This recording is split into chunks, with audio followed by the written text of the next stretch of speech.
1 Kings chapter 3. And Solomon made affinity with Pharaoh king of Egypt, and took Pharaoh's daughter, and brought her into the city of David, until he had made an end of building his own house, and the house of the Lord, and the wall of Jerusalem round about.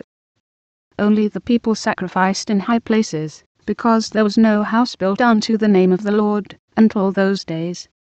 And Solomon loved the Lord, walking in the statutes of David his father. Only he sacrificed, and burnt incense in high places. And the king went to Gibeon to sacrifice there, for that was the great high place. 1,000 burnt offerings did Solomon offer upon that altar. In Gibeon the Lord appeared to Solomon in a dream by night. And God said, Ask what I shall give thee. And Solomon said, Thou hast shewed unto thy servant David my father great mercy, according as he walked before thee in truth, and in righteousness, and in uprightness of heart with thee. And thou hast kept for him this great kindness, that thou hast given him a son, to sit on his throne, as it is this day. And now, O Lord my God, thou hast made thy servant king instead of David my father. And I am but a little child. I know not how to go out or come in. And thy servant is in the midst of thy people which thou hast chosen, a great people, that cannot be numbered nor counted for multitude.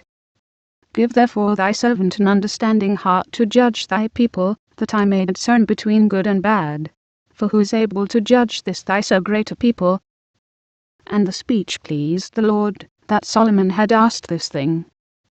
And God said unto him, Because thou hast asked this thing, and hast not asked for thyself long life, neither hast asked riches for thyself, nor hast asked the life of thine enemies, but hast asked for thyself understanding to discern judgment. Behold, I have done according to thy words. Lo, I have given thee a wise and an understanding heart, so that there was none like thee before thee, neither after thee shall any arise like unto thee.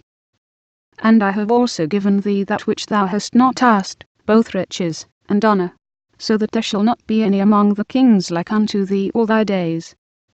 And if thou wilt walk in my ways, to keep my statutes and my commandments, as thy father David did walk, then I will lengthen thy days. And Solomon awoke, and, behold, it was a dream. And he came to Jerusalem, and stood before the ark of the covenant of the Lord, and offered up burnt offerings, and offered peace offerings, and made a feast to all his servants.